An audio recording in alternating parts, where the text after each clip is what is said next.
okay? Are you worried? Sorry. I'm fine. I'm fine. Right? Yeah, no, it's okay. Water.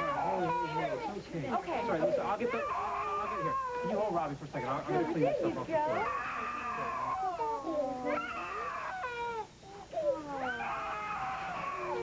I think this calls for some wine. What do you think? Pour generously, please. I'll pour. You know, we're not usually this discombobulated, Mel, I swear. That's not the truth, Michelle, and you know it. Are they salvageable? Oh, yeah, honey, sure. For the raccoons. Okay, great. What am I going to serve with the chicken now? Well, do you have pasta in the house? Yeah. Yes, and we have tomatoes, onions, garlic, olive oil. There's plenty of pasta. Still, my beating heart, we have artichoke heart. We have the makings for pasta melon. Come here. I love the name. What's the matter? Oh, if you allow me to cook in your kitchen. Well, as long as you allow me to help you. Well, are your hands okay?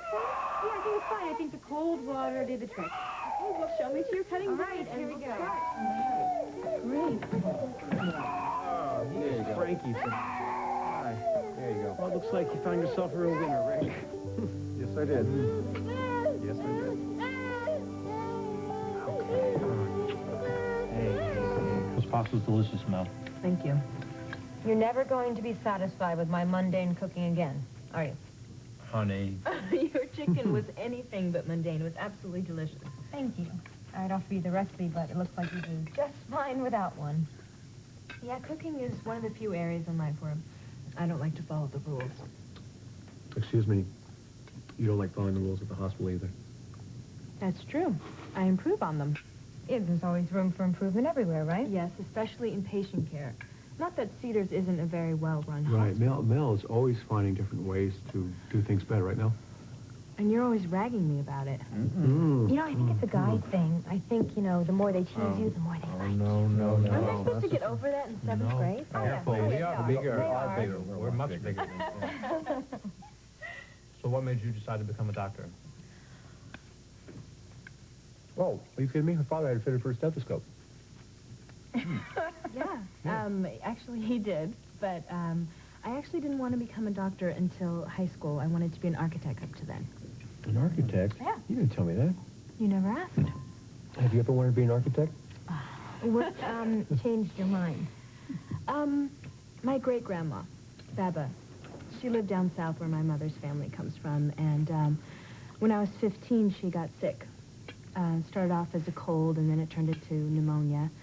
And she was of that generation where she just put all of her faith in doctors. You know, never asked any questions, never complained. The doctor's always right. Exactly. Except this doctor wasn't right. He wasn't on top of things. He never listened to her complaints. And, well, the long and the short of it is she passed. And it might have happened with the very best care, but for me, it was way, way too soon. And as we laid her to rest, all I kept thinking was, if I'd been her doctor, she would be alive. Because I would have moved heaven and earth to listen to her and to help her in every possible way. So that's when you decided? Yeah. Dad thinks it's all his doing, but really it's Baba's. Well, I can't think of a better reason to get into medicine. I'm sure your grandmother's very proud of you. Without knowing it, she gave me such a gift. There's not a day that goes by that I don't miss her.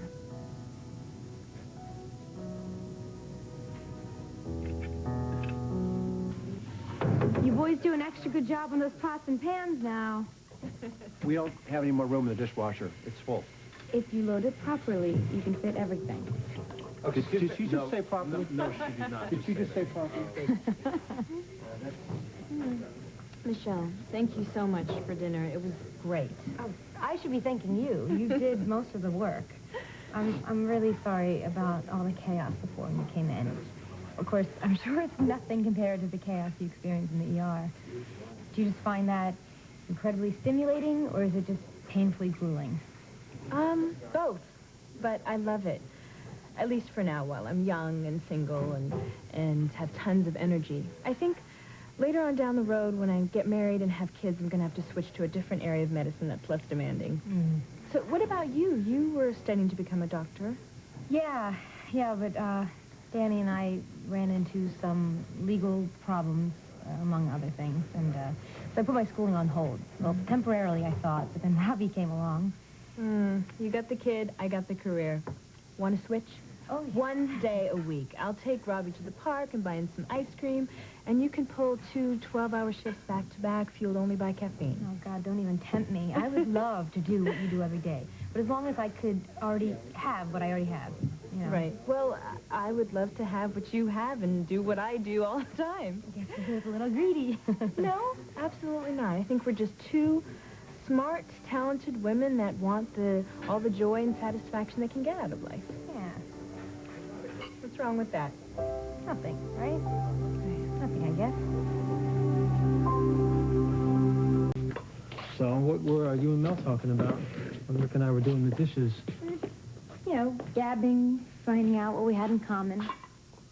Like how we both wanted to be doctors. I really thought that story about her grandmother, I thought that was really touching. Because, you know, for me, it wasn't anything that specific that made me want to go into medicine. It was just sort of wanting to be of service, wanting to help people.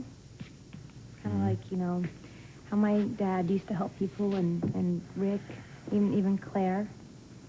And, you know, the way my mom helped Jesse by giving him her heart. You can still do it, you know. Do what? Become a doctor. You can. I mean, I'm not saying it would be easy, juggling med school and being a mom, but if that's really what you want to do, we'll make it work. Together. I'll go.